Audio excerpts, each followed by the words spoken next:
और इस वक्त दिल्ली के स्वास्थ्य मंत्री सत्येंद्र जैन इस वक्त बोल रहे हैं, सीधे सुनते हो। 3% तक डेथ हो रही थी, 2-2.5% चल रही थी। दुखद है, मतलब एक भी डेथ नहीं होनी चाहिए, परंतु आंकड़ा तो वही कह रहा है कि अभी भी 0.5% से कम ही चल रही है। सर बेड्स के लेके बहुत बातें हो रही हैं सर, आईसीयू बेड्स की मैक्सिमम जो अवेलेबिलिटी। देखिए, दिल्ली सरकार ने पिछले एक हफ्ता पहले आप देखेंगे ऐप में 6000 बेड थे, अब 13000 से भी ज़्यादा बेड हैं। हम लगातार बहुत ही तेज़ी से बेड बढ़ा रहे हैं। परसों भी ऑर्डर दिए गए हैं, उनको इम्प्लीमेंट होते होते 3-4 दिन लगते हैं। हम लगातार बढ़ा रहे हैं बेड्स। दिल्ली के अंदर जितने बेड हैं, आप पूरे देश का अगर देख लें, किसी भी प्रदेश में जितने मैक्सिमम कोविड बेड है उससे दुगने से भी ज़्यादा दिल्ली में होंगे। सर वेंटिलेटर बेड्स को लेकर खासकर मैं आपको क्लियर कर देता हूँ। देखो, कोरोना के अंदर जो शुरू में जब पिछले साल अप्रैल मई में था, उस समय लगता था कि ventilator is a primary health tool. ऐसा नहीं है। वेंटिलेटर बिल्कुल लास्ट का टूल है। उससे पहले कई लेवल है। सबसे पहले होता है कि आपको दवाई पे रखा जाता है, उससे पहले आपको होम आइसोलेशन है, फिर आपको ऑक्सीजन लगाई जाती है, ऑक्सीजन के बाद HFNO है, बाईपैप है, और जो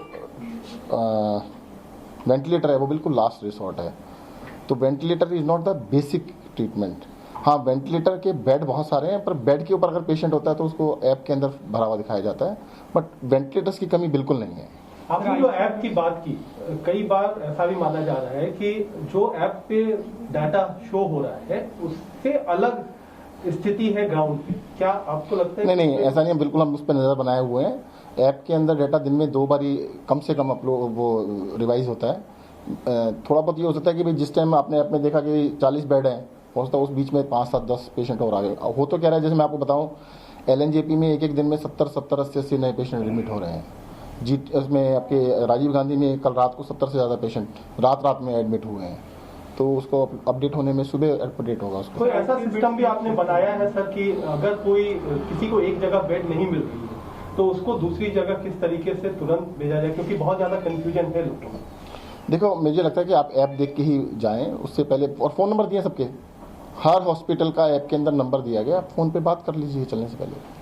सर बहुत सारी जगहों पे, जैसे अपने फोन नंबर का, बहुत सारी जगहों में ये भी देखने को आया कि वो बेड्स खाली होने के बावजूद फोन पर कोई जवाब नहीं मिल पा रहा है, लोग फोन ही नहीं पिक कर रहे हैं। मुझे लगता है आप लोगों को फ़ोन नहीं करना चाहिए। मतलब पत्रकारों ने कई लोगों को दुखी किया है। वो क्या होता है कि बहुत सारे फ़ोन कर देते हैं, एक के बाद एक फ़ोन करते हैं, वो पेशेंट की डिटेल पूछते हैं, उनको पता लग जाता है कि ये तो फर्जी कॉल है।